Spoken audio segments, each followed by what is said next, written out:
From the simple science behind Mr. Nobody's dog biting his enemies in the crotch, to the complex choreography that went into the never-ending staircase battle in the climax, here are the most insane behind-the-scenes moments from John Wick Chapter 4. I'll kick things off with Mr. Nobody's adorable canine companion, cause if there's one thing the John Wick movies have established, it's their pro-puppy stance. You mess with them, you die. Doesn't get any simpler than that, does it? Until that dog arrived on my doorstep. A final gift from my wife. In that moment, I received some semblance of hope.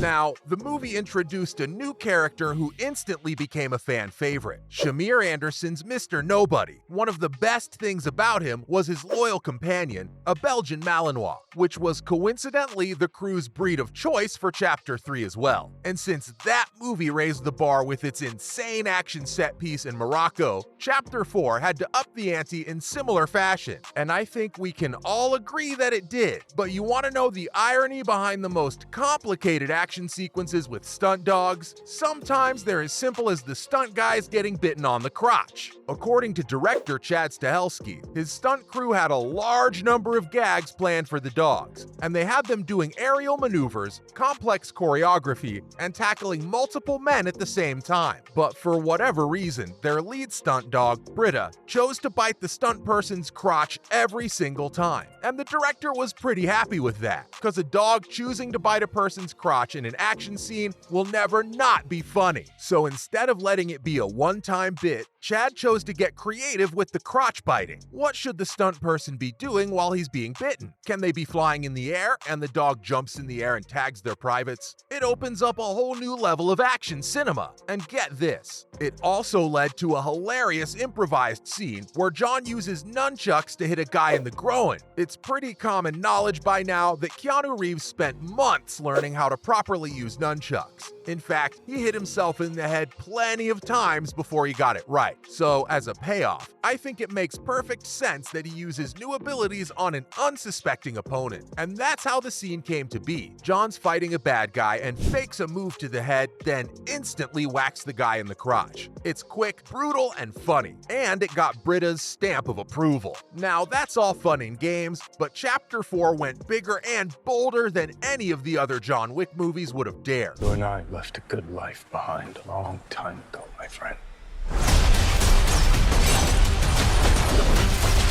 And one of the scenes where it pushes the envelope was having Keanu Reeves himself driving around the Arc de Triomphe. It's a scene Tom Cruise would be proud of, and has officially cemented itself as one of the most iconic action sequences in the John Wick franchise. The Plymouth Barracuda cutting through busy lanes while being chased by anonymous assassins is a beautiful image. But how did Chad and his crew pull it off? Well, the director said that it's a lot of patience and suffering. In fact, it required more work from the crew than is considered normal in the industry. They couldn't shut down several lanes of the Arc de Triomphe for 2 weeks, so they had to get creative. They found a decommissioned tarmac at Berlin's Tegel Airport and performed a lot of the wire work and gunfights on that location. But that still required an incredible amount of coordination, logistics, and just plain old effort. What's more, each and every bone-crunching collision you see and hear is the real deal. You probably figured out that some of the cars in the chase scene were digitally inserted. I mean, that's kind of obvious since Mission Impossible Fallout did the same. You just can't take the risk of putting dozens of stunt drivers in one location and asking them to hit the accelerator. But on the other hand, most of the heavy hits you saw on screen were performed at 40 miles an hour, with the drivers trusting the stunt coordinators with their lives. One crash and it could have meant dire consequences. That's insane. And it gets even better, folks. So in order to hit his marks perfectly, Keanu spent 9 months sharpening his skills behind the wheel. And of course, it was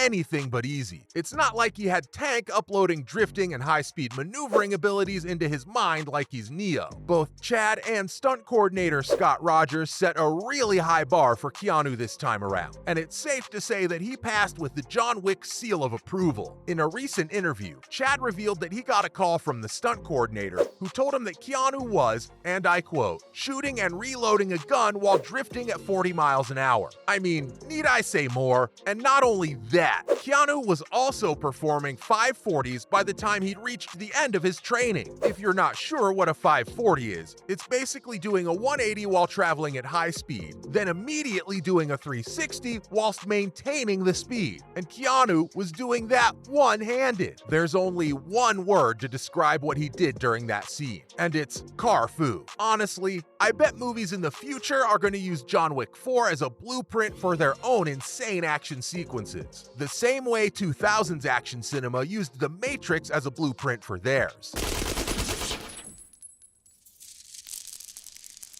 Okay, you have some skill.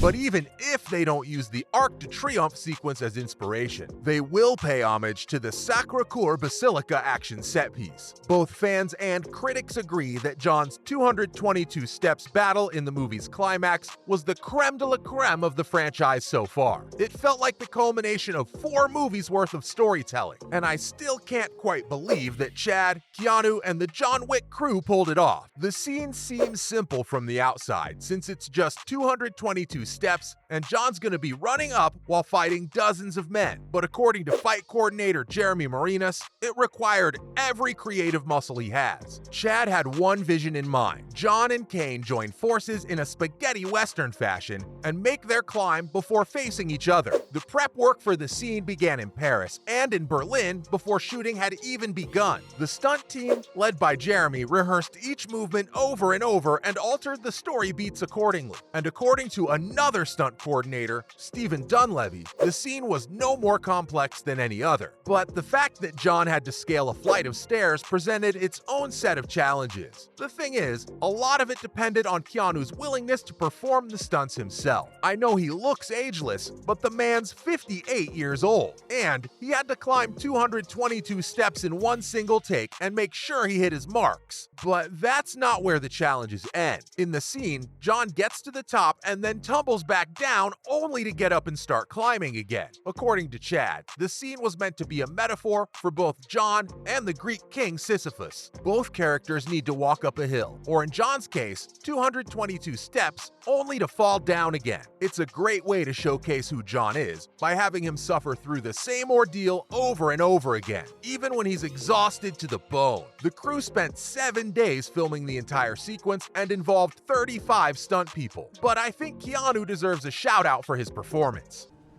In the event that both parties survive, each will approach the other at increments of 10 paces until only one remains.